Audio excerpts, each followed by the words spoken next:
वो सुबह बाकी सभी सुबहों से अलग थी। दिल्ली की भीड़ में छुपा एक झोंपड़ी इलाका धीरे धीरे जाग रहा था। झोंपड़ी के बाहर एक 14 साल का लड़का राहुल अपनी माँ के साथ पुराने अखबार लपेट रहा था जिससे चूल्हा जल सके। राहुल का घर सिर्फ 4 बांसों और प्लास्टिक के टुकड़ों से बना था, लेकिन उसके सपने उससे कहीं बड़े थे। वह रोज स्कूल नहीं जाता था क्योंकि कभी पैसे नहीं होते थे और कभी पेट भर खाना नहीं, लेकिन जब भी मोहल्ले का कोई बच्चा किताब लेकर आता, राहुल उसे पढ़ने के लिए मांगता। उसकी आंखों में भूख नहीं, जिज्ञासा जलती थी। माँ बोली, बेटा अच्छे बनो, लोगों से विनम्रता से बात करो। राहुल ने पहली बार गुस्से से जवाब दिया, अच्छे बनकर कोई काम नहीं होता माँ, दुनिया अच्छे लोगों को कुचल देती है। माँ चौंक गई, लेकिन राहुल ने अपनी बात जारी रखी, अब मैं बुरा बनूंगा वो बुरा जो सपनों के लिए लड़ता है। उसी दिन राहुल ने फैसला किया, अब वो दबेगा नहीं, अब वो झुकेगा नहीं। अगले दिन राहुल अखबार बेचते हुए एक कॉलेज के बाहर रुका, जहाँ महंगे कपड़ों में युवा लड़के लड़कियां चाय पी रहे थे। उसने उनके जूतों की चमक को देखा और फिर अपने कटे फटे चप्पल की ओर देखा। उसी वक्त एक आदमी करीब 50 साल का खादी कुर्ता पहने राहुल की तरफ देख रहा था। वो आदमी पास आया और बोला, तू क्या देख रहा है बेटा? राहुल बोला, देख रहा हूँ, मेरी औकात कहाँ है और इनकी कहाँ? आदमी मुस्कुराया, औकात नहीं बनती बेटा, बनानी पड़ती है, चल मेरे साथ। राहुल झेंका, लेकिन उस आंखों में कुछ ऐसा था जो डर के आगे का रास्ता दिखा रहा था। वो आदमी एक छोटे से एनजीओ में ले गया जहाँ कई गरीब बच्चे पढ़ रहे थे, बिना फीस के। मैं प्रोफेसर मिश्रा हूँ, ये मेरी दुनिया है और अब ये तेरी भी हो सकती है, उन्होंने कहा। राहुल ने डरते हुए पूछा, क्या मैं भी कुछ बन सकता हूँ? मिश्रा जी ने जवाब दिया, अगर तू हार मानने वाला नहीं है तो जरूर। और वहीं से राहुल की असली शिक्षा शुरू हुई, जो किताबों से कम और जिंदगी से ज्यादा थी। प्रोफेसर ने कहा, अच्छा बनना जरूरी नहीं, मजबूत बनना जरूरी है, कभी कभी बुरा बनकर। राहुल को पहली बार कोई ऐसा मिला जो उसे समझ पाया। अब राहुल की आंखों में सिर्फ सपना नहीं, एक दिशा भी थी। 3 महीने बीत चुके थे। राहुल अब सुबह अखबार बेचता और दोपहर में एनजीओ जाकर पढ़ाई करता, लेकिन जिंदगी यूं आसानी से हार मानने वाली नहीं थी। मुसीबत ने फिर दस्तक दी। एक दिन जब राहुल घर पहुंचा तो देखा उसकी माँ बेहोश पड़ी थी, चूल्हे में राख थी और पेट में अनाज नहीं।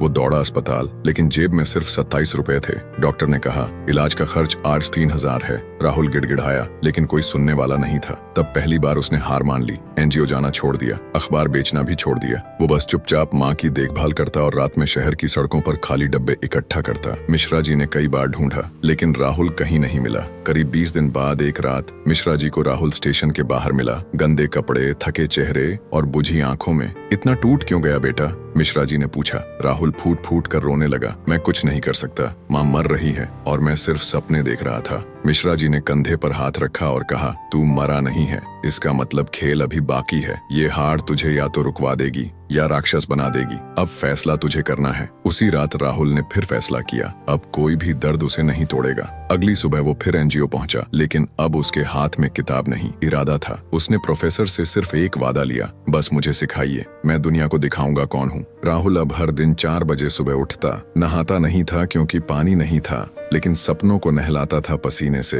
प्रोफेसर मिश्रा ने उसे मैथ्स, साइंस और इंग्लिश की बेसिक किताबें दी और कहा, तू इसे अपने अस्त्र बना। राहुल ने एक पुरानी कॉपी के पीछे लिखा, मैं थकूंगा लेकिन रुकूंगा नहीं। वो दिन में कूड़ा बीनता, रात में पढ़ता और नींद सिर्फ सपनों में पूरी करता। उसके शरीर पर अब भूख से नहीं, मेहनत से चोट के निशान थे। मोहल्ले वाले हंसते थे, बड़ा आईएएस बनेगा रे, पर राहुल मुस्कुराता था क्योंकि अब वो रोता नहीं था। मिश्रा जी ने उसे एक साइबर कैफे से सरकारी स्कूल के फॉर्म भरवाए। उसका एडमिशन हुआ, लेकिन वो क्लास में सबसे पीछे बैठा। कपड़े गंदे थे, आत्मविश्वास नया था। क्लास के लड़के मजाक उड़ाते, भिखारी पढ़ने आया है। लेकिन एक दिन जब गणित के टीचर ने सवाल पूछा, राहुल ने जवाब दिया, सही और तेज। धीरे धीरे टीचर उसे नोटिस करने लगे। क्लास का सबसे तेज लड़का बन गया था वो। घर आते वक्त भी राहुल किताबें पढ़ता, सड़क पर चलते हुए, बस में लटकते हुए, छत पर बैठकर। अब वो खुद को बुरा नहीं कहता था, अब वो खुद को बेबाका कहता था। उसने खुद से कहा, दुनिया मुझे देखकर हंसी, अब मैं उन्हें जवाब दूंगा अपने काबिलियत से। और एक दिन वो वक्त आ गया जब स्कूल की बोर्ड परीक्षा का रिजल्ट आना था। सुबह 6 बजे सरकारी स्कूल के बाहर रिजल्ट की भीड़ थी। चेहरों पर डर और उम्मीद का मिला जुला असर था।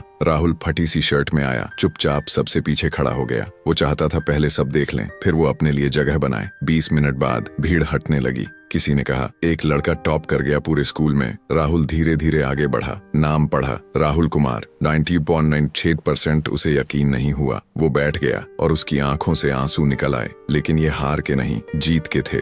टीचर्स ने तालियां बजाईं और प्रिंसिपल ने पहली बार उसे बुलाकर कहा, "यूर अ वॉरियर राहुल।" अखबार वालों को खबर मिली, कचरा बीनने वाला लड़का बना बोर्ड टॉपर। पूरा इलाका जो उसका मजाक उड़ाता था अब वो गर्व से कह रहा था, "हमारे मोहल्ले का हीरो है वो।" माँ, जो अब ठीक हो रही थी, ने राहुल को गले लगाकर कहा, "तू मेरा बुरा बेटा है, लेकिन तेरा दिल सबसे अच्छा है।" मिश्रा जी मुस्कुराते हुए बोले, "अब तो तेरा पहला पड़ाव खत्म हुआ, असली जंग तो अब शुरू होगी।" राहुल ने जवाब दिया, "अब मैं रुकूंगा नहीं, क्योंकि अब दुनिया को हिलाना है।" बोर्ड परीक्षा के बाद राहुल को स्कॉलरशिप के लिए फॉर्म भरने का मौका मिला। उसने दस्तावेज जमा किए, राशन कार्ड, मार्कशीट, निवासी प्रमाण पत्र, लेकिन कंप्यूटर पर लिखा आया, "डॉक्यूमेंट इनवैलिड।" सरकारी बाबू ने कहा, "तेरा नाम सिस्टम में नहीं है, पीछे हट जा।" राहुल बोला, "पर सर, ये मेरी मेहनत है, इसे कोई सिस्टम मना नहीं कर सकता।" बाबू हंसा, "तू क्या समझेगा सिस्टम को, यहाँ सिफारिश चलती है, सपने नहीं।" राहुल बाहर आ गया और घंटों वहीं सड़क किनारे बैठा रहा, लेकिन हार नहीं मानी। उसी वक्त एक पत्रकार जो उसके रिजल्ट की खबर देख चुका था उसके पास आया। राहुल ने पूरा सिस्टम का सच बताया, कैसे फॉर्म रिजेक्ट हुआ, कैसे गरीबी को ही गुनाह माना गया। अगले दिन अखबार की हेडलाइन थी, 92% लाने वाला गरीब छात्र को सिस्टम ने कहा,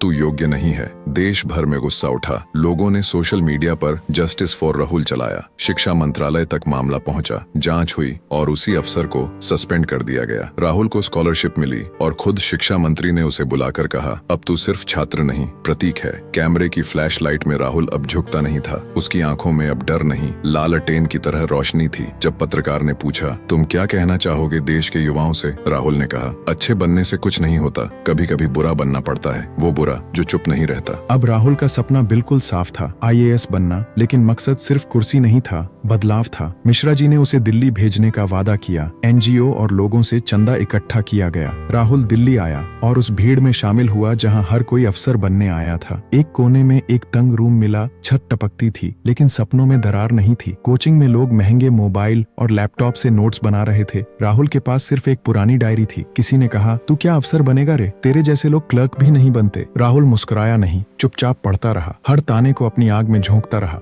रोज 15 घंटे पढ़ाई करता, खाने के पैसे कम पड़ते तो 2 वक्त भूखा रहता। उसके रूम की दीवार पर लिखा था, "अगर बुरा बनना पड़े अपनी मेहनत के लिए तो मैं 100 बार बुरा बनूंगा।" समय बीतता गया, दिन और रात एक जैसे हो गए और आखिर आया UPSC प्रीलिम्स। उसने परीक्षा दी और जब परिणाम आया, पास हो गया, लेकिन असली परीक्षा तो मेंस थी, जहां शब्दों में आग और सोच में गहराई चाहिए। उसने अपने आंसू, भूख और हर अपमान को अपने उत्तरों में ढाल दिया और फिर आया वो दिन, UPSC फाइनल रिजल्ट।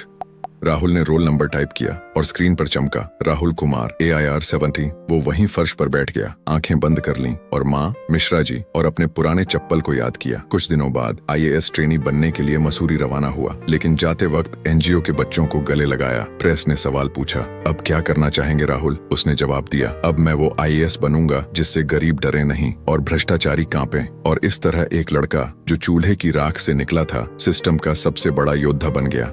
मसूरी की IAS ट्रेनिंग में जब राहुल ने पहली बार राष्ट्रगान के समय सैल्यूट किया, उसकी आंखों में पानी था, सामने तिरंगा लहरा रहा था और पीछे उसके संघर्ष की पूरी फिल्म चल रही थी। ट्रेनिंग पूरी होते ही उसे बिहार के एक गरीब जिले में पोस्टिंग मिली, वहीं जहां वो कभी खुद चप्पल में दौड़ा था। पहले दिन ऑफिस में जाने से पहले उसने वही पुरानी कॉपी निकाली जिसमें लिखा था, "मैं थकूंगा पर रुकूंगा नहीं।" अफसरों ने सोचा, नया लड़का है, आदर्शवाद जल्दी टूट जाएगा, लेकिन राहुल ने काम करना शुरू किया। भ्रष्ट क्लर्कों को सस्पेंड किया, राशन में चोरी रोक दी।